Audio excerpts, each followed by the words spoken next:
نو مسلمانه دا د پیسو ګټل دې څنګه زده کېږي؟ لس بچي دي لس کارونه دې ورته ګټلي صلات تسبیح باندې نه پوهېږي ستړی نه ده د الله د رضا چل نه درځي چې خدای سره تم رضا کېږي او د پیسو ګټلو په چل باندې دومره ښه پوهېږي نو سبا چې خدای ته ته ورسي نو څه به ورته وایي چې په څه طریقه مې وګټله او په کوم ځای کې دې ورکړله او په کوم ځای کې دې بایلودله څه رقم دې وڅټله او څه رقم دې وګټله. مسلمانانو خدای ته متوجه شئ یوه ګنټه مخکې پورته شئ 20 منټه په صلات تسبیح باندې لګېږي ځان ته ودرېږي په کوټه کې یو ورځ تاسو یو څو شپې عادت شئ د خوند وګورئ قسم په خدای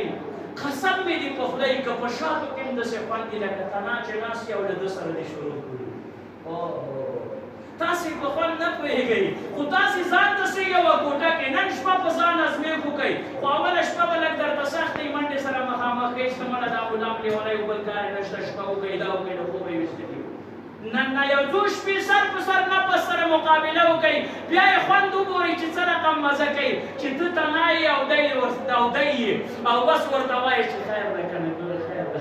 بل څه خو نشته ګوره یو زه یم یو ته یې غږ خو مې اورې ګوره ټول مې دي خیر ده که نه ګوره زه خو څوک نشته د هر څه تا بند کړي دي هر څه تا راوستلي ته ورسره خبرې شروع کړه څنګه مزه کوي بیا په خپله پېښېږي چې دا خو رښتیا سخته کمه ولې څوک نه یې یو دی یې یو ته یې بیا یې په خوند وایي ته ټوله شپه ویده یې اوس هغه کې خدای وچ په وچه پې وبخي نه نه دا د خدای عادت نه ده دا د خدای قانون نه ده په دې کار نه کېږي زاړې به تکلیفونه دا د دنیا په خاطر څومره ستړی ستومانه یې شپه ورځ دې یو کړې ده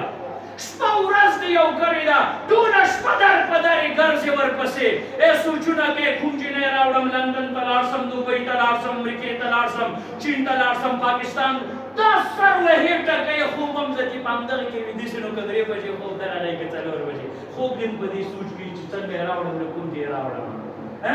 خو ته راځه نن دا سوچ هم وکړه چې راځه نن د خدای څه رقم رضا کېږي د خدای سره دا ملایان وایي چې خبرې کېږي دا خبرې دي که ته ځان ته شه بیا ته ګوره د خبرو خوند په د خلکو په مجلس کې دې دغسې بیا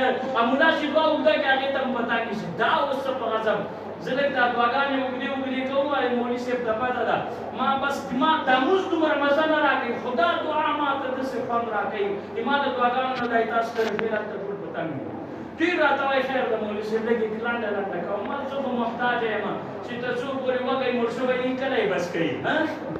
زه